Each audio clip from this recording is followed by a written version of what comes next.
In a surprise announcement, President Trump said the U.S. will stop bombing the Houthis in Yemen. He says both sides agree not to attack each other. So far, the Houthis haven't publicly confirmed the agreement. They're also vowing to continue attacking Israel. Chris Mitchell reports from Jerusalem. Trump made the stunning announcement during an Oval Office meeting. The Houthis have announced that they are not, or they've announced to us at least, that they don't want to fight anymore. And we will honor that, and we will stop the bombings, and they have capitulated. Oman, who helped negotiate the agreement, said the Houthis agreed to stop attacks on U.S. ships in the Red Sea. The Houthis, however, say they are, quote, evaluating the ceasefire proposal. The announcement appears to leave Israel on its own to defend itself against the Houthis. The Iranian-backed terror group says it will continue to attack Israel, warning they're going to hit the Jewish state so hard in coming days that all Israelis should stay in their bomb shelters. That threat comes after Israeli warplanes devastated the Houthis' main shipping port and its airport in attacks this week. Video showed airliners blown apart and buildings ablaze at the airport in Sana'a.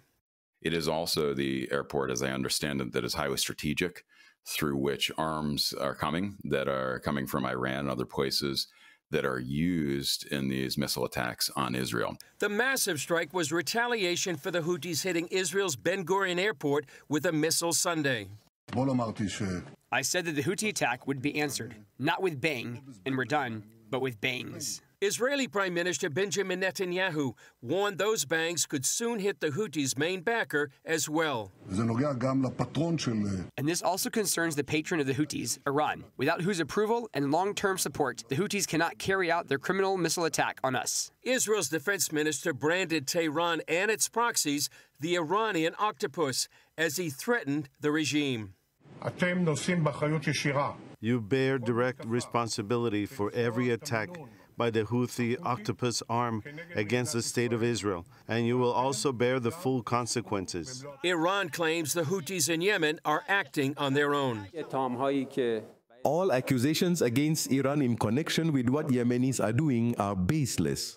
Meanwhile, President Trump is reiterating his desire to make a deal rather than bomb Iran to keep it from developing nukes. This is really crunch time. I would tell you, for Iran and for their country, this is a very important time for Iran. This is the most important time in the history of Iran for Iran. And I hope they do what's right. But they can't have a nuclear weapon. And if they choose to go a different route, it's going to be a very sad thing. And it's something we don't want to have to do, but we have no choice. They're not going to have a nuclear weapon. They're not going to have a nuclear weapon. Well, CBN Middle East Bureau Chief Chris Mitchell joins us now from Jerusalem. So, Chris, did the announcement of a ceasefire with the Houthis take the Israelis by surprise, and do they have any concerns about this? Well, they do have concerns, and right now Israeli media has been reporting, Gordon, that it really did take Israel by surprise, and apparently they weren't informed in advance. The concerns they have is that why not include Israel in that ceasefire with the Houthis? The Houthis agreed, apparently, to stop attacking shipping in the Middle East, but they're pledging to continue to hit Israel. And some wonder, and maybe extrapolating, could this mean that the U.S. may strike a deal with Iran that is good for the U.S. but ignores the needs of Israel? Now, President Trump said in our report there Iran won't get a nuclear weapon. The concern, I think, here in Israel is how will that be achieved? And a deep concern about a bad deal. Now, what would a bad deal be? That allowing Iran to keep its centrifuges, keep enriching uranium, anything less than the total destruction of the nuclear infrastructure of Iran. Does this deal with the Houthis signal a more isolationist role for the U.S. in the Middle East, that as long as our interests are being protected, and maybe a narrow view of our interests, that they'll allow these continued attacks against Israel?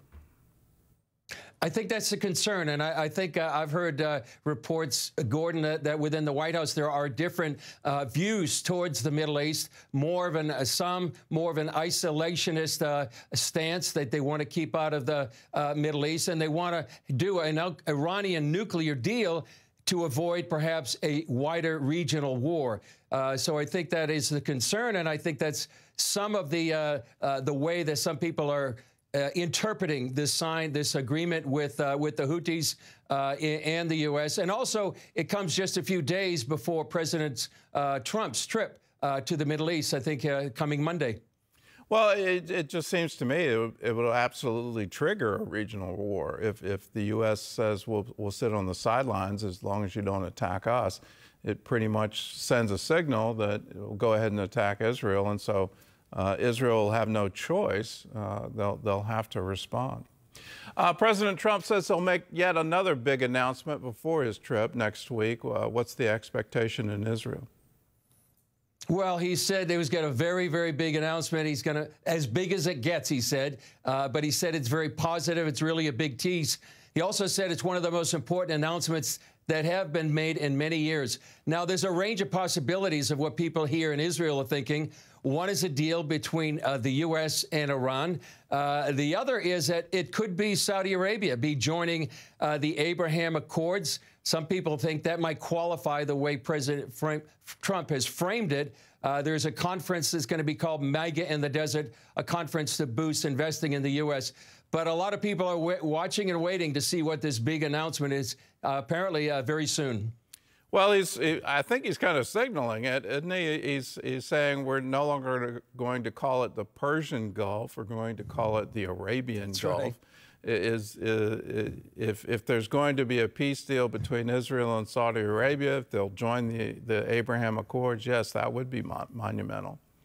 It would be monumental, and that is a signal, perhaps, it has to deal with Saudi Arabia. All right. Well, let's turn to Gaza and just the ongoing tragedy there.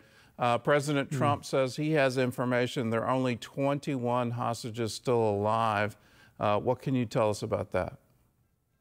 Well, Israel still says officially there are 24.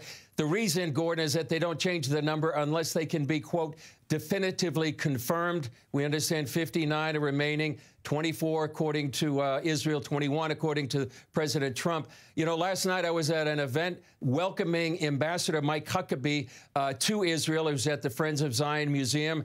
And we heard the testimony from a man named Omir. He was in the tunnels for 505 days, Gordon. And he comes out of the tunnels and he said God was with him. And he said, just had an amazing testimony of how he survived such horrible conditions, being isolated and alone.